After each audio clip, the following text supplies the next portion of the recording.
Hello and welcome to From Impossible to Inevitable. I am your host, Megan Bauer. Thank you so much for joining me today and pushing play on today's episode. This is episode 106 and the first episode of 2025. If you have been tuning in for any amount of time, you know how much I love New Year's. I love all of the energy that surrounds the end of the year and the very beginning of the year. And I'm excited for this very first episode of the new year. If you will rewind with me back 2 years in 2023, that very first Friday was the very first time I published an episode of From Impossible to Inevitable. And it is so crazy that we have come this far. Thank you for joining me on this journey. If you're new, I'm so glad you're here. If you've been with me since episode 001, I'm so grateful for you being on this journey all along the way as I have figured out my tech, figured out all the things, captions and the things. I feel like the podcast just gets better slowly. And that's where we're at. And it's really exciting. Today, I'm sporting a brand new mic that I got for my birthday. I'm really excited about it. I'm excited that no matter how far back I step or how far forward I am to my computer, my sound will stay consistent.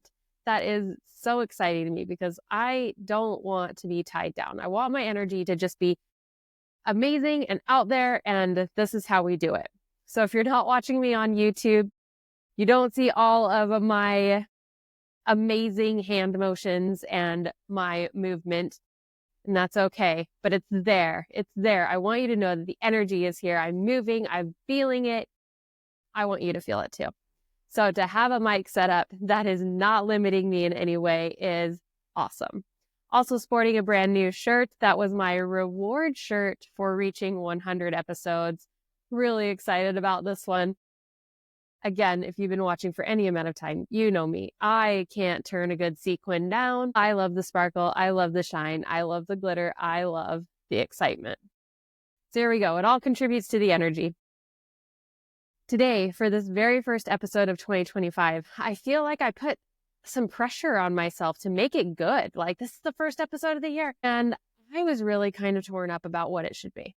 And part of me wanted to do an episode on annual planning because it's the first episode of the year. And part of me was like, yeah, but the nitty gritty, the pen to paper doesn't really matter if your energy isn't there, if your motivation isn't there, if your desire isn't there. The pen to paper doesn't matter. It doesn't matter what you write down. It matters how you feel. And so as I was deliberating over what to share with you today and feeling like it had to be impactful, if not for you, then at least for me, I needed to at least feel it. For you to have any sort of chance of feeling it, I started flipping through books. Like, what? Is there a good quote I can share? Is there a good something, some sort of insight? I started flipping through books, and then I started flipping through my notebook, which my notebook is my companion. It's a rare place that I go that I don't have my notebook with me on my person or in my car because I tend to always need it.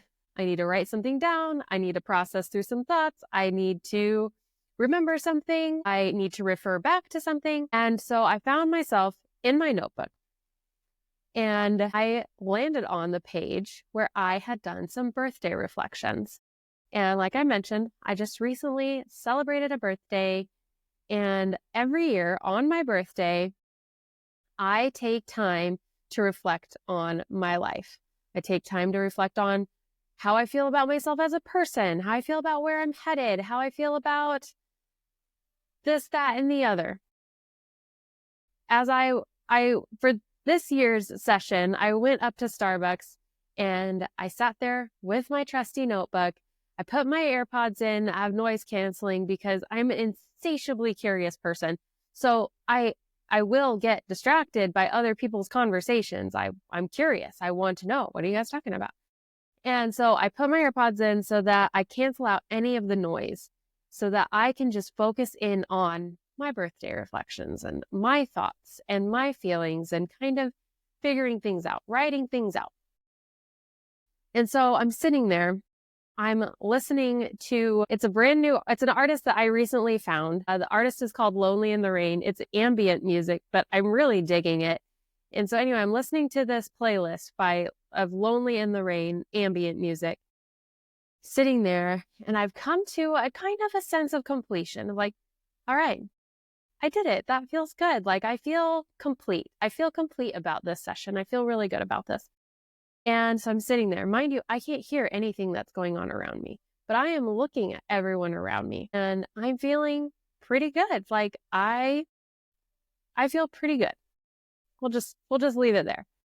And I am looking around me and I get smacked in the face by a quote that I first heard when I was in high school. I don't know if I was a junior or a senior. I was either a junior or a senior because I remember the classroom. I remember where I sat. I could take you to it if we were there. We were reading Walden by Henry David Thoreau. And we talked about this quote in Walden. And it is, "The mass of men lead lives of quiet desperation." This quote has followed me throughout my life. I get smacked upside the head with this quote all of the time. And as I sat there in Starbucks, I was looking around and this quote hits me again.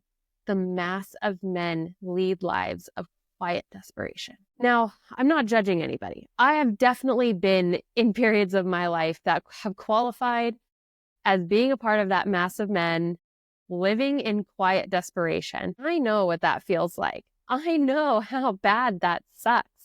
But I started to think about this. I started to think about, okay, Henry David Thoreau was making an observation at the time, which I looked it up. I couldn't remember because this is all I remember from Walden and probably all I remember from high school literature. This book was published in 1854. So in 1854, Walden made this observation about society, about the people he came in contact with. He made this observation that most of the people he came into contact with were living these lives of unfulfilled desires. They were kind of resigned quietly and in a way that they weren't like complaining about it. They were just like hopeless. I looked up desperation because I wanted to make sure my idea about it was very clear. And it is. And desperation is a lack of hope, is giving, the verb of being in despair is giving up hope, giving up hope. That is the definition of despair. And how tragic that Henry David Thoreau made this observation about society in his time, and I get hit with it all the time. I mean, if I'm not busy in my own head, it's probably at least on a weekly basis. But as I was sitting here in Starbucks, I got hit with this again. And I was like, oh my gosh, why? Why do we live these quietly unfulfilled, resigned lives? And I can't really answer that question, to be honest. There are so many reasons, right? And they're very personal reasons at that, because I had my reasons. The most vivid time that I was living a life of quiet desperation, I had a newborn, had postpartum depression. Life looked super bleak. It looked awful. I remember telling people, I was like, I'm just the lunch lady. Like, I just take care of this infant all day. My life has no meaning. That's kind of how I felt. Actually, that's exactly how I felt. That's where I was. It's very sad. We moved on. We got help. Progress was made. So there are a myriad of reasons why we could be in this place of quiet desperation. And the fact that it's quiet is even more sad because you're not expressing it. You're not getting help. You're not reaching for a friend. You're not looking for solutions. You're just quiet about it. You're just like, yeah, it sucks. It's just how it is. It's complete resignation to whatever the situation is, whatever the circumstances are. So I realized that I first asked an unhelpful question of why. I can't solve that. That's not even mine. I have no ownership over that. So then I asked myself the second question. Okay, If I could choose, if it was up to me, what would I have this observation about society say? What would I choose? What would I choose to cultivate in the lives of others? What would I spend my energy on bringing others into, helping, supporting, encouraging, loving, lifting, motivating? What would I have this phrase be? What would I choose? So I started jotting down notes. Remember, I've got my trusty notebook. I start jotting down notes. First, I wrote out the massive men lead lives of quiet desperation, and I crossed out quiet desperation twice. And I was like, okay, we are going to have an adjective and we are going to have a noun and we are going to figure this out, because this is not how I would want the world, because it's sad. It doesn't need to be like. So here we go. Here's what I landed on that I'm very excited about. And if I could create the world this way, if I could contribute to the world being this way, to a person living this way, this is the whole point. This is the point. So here's what I've got. You ready? It's the mass of men lead lives of bold delight. What do you think? I love it, because bold delight is just so much more empowering. It's so much more exciting. It's so much more being fulfilled in what you're doing, in following your passions, in living life in a way that feeds you rather than just drains you. And before you're thinking no one lives that way, that is so untrue. Because as much as my brain is attuned to quiet desperation, my brain has been attuned to the opposite. I am drawn to places, to people who are living out their purposes, who are living their passions. I am drawn to these places. Like in concerts, the person up on stage is having the time of their life. I've been to concerts where it's like, oh my gosh, this is awful. But I can tell that guy is totally jamming. He is in the zone. He is living out his dream. And I am so here for that. Even if I don't even like the music, if that's not even about it. There are people, more than just musicians. There are people at my kids' school that I'm just like, that person is living in bold delight. They are so lit up about what they're doing. They're so engaged. They're feeling so satisfied and so fulfilled. They're taking on challenges head on. They are finding solutions. They are encouraging others. They are building others. They are going for it in bold delight. They're happy to be there. They may not be happy about the challenges necessarily, but they're happy to take them on. They're happy to look for solutions. That is the energy. That is the empowerment. And as I work on the podcast, this is where it's coming from. This is why I can't sit still. This is why I have to not be in a chair when I'm recording, because I've got this bold delight about this podcast. I'm so excited about it. I've got to put on my sequins. I've got to put on my lip gloss. I've got to go for it. I've got to bring it, because I want you to live in bold delight. What if that's how you went about your days? What if you went about your days just, maybe you're not always excited about everything. Maybe you're not always feeling bold about everything, but what if that was the overall theme? You know how some of the years are like, wow, that year real sucked. And then some years are like, man, that year was really great. But both of those years have moments of greatness and moments of crappiness. It's just how you view it. The overall theme. What if the overall theme of your life, of your day, of your month, year, whatever kind of time frame you want to put on this was bold delight? Won't that be amazing? It'd be amazing. So here, as we enter into 2025, this is where I'm headed. I want to create a mass of men with bold delight. This is the primary thing. This is what I want to cultivate. This is what I want for you. This is what I want for me. This is what I want for your next door neighbor. This is what I want for your friends.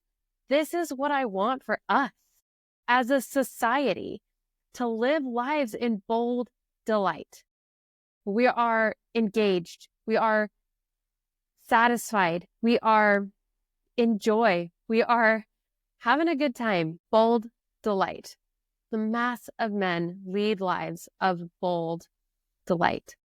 So I invite you to cultivate this bold delight in your life. I don't know what that looks like for you. You do. You can cultivate it. And as with everything, you can't go from quiet desperation all the way up to bold delight in one jump. That doesn't work. But if you can just incrementally add in more space of bold delight in your life, it will make a difference and you will gain momentum and you will move up towards the overarching theme being bold delight. Now, if bold delight doesn't register for you, come up with your own. This is mine. It registers with me. It vibes with me. I love it. It energizes me. But if that's not it for you, come up with whatever it is for you. Don't say not. Come on, you live your life. But this is what I want for all of us. I want to go to the grocery store and see people living in bold delight, whatever that means for them. It's so much more exciting, so much more. It feels so much better the challenges are still there. The hardships are still there. The trials are still there. This isn't getting rid of any of that. It's just changing how you approach it. It's changing the energy you bring to it. It's changing in the way that your perspective is, and how you choose to see things makes all the difference. All right, I am wrapping that up today, episode 106. Thank you so much for joining me on this one, because this one is big. This is a big declaration to you from me that this is what I'm cultivating. This is what I'm working on. This is what I want for you and for me, for everyone. With that, some exciting news. I'm expanding the podcast. Please check back on Monday for just a little something for you. Okay? So wherever you listen, if you listen on a podcast platform or if you listen on YouTube, check back Monday morning and you will see me waiting there for you. I send you all of my love. Please go forth in bold delight. Yeah, go forth in bold delight. That's what I've got. Thank you again. Have a great day. Until next time. Bye for now.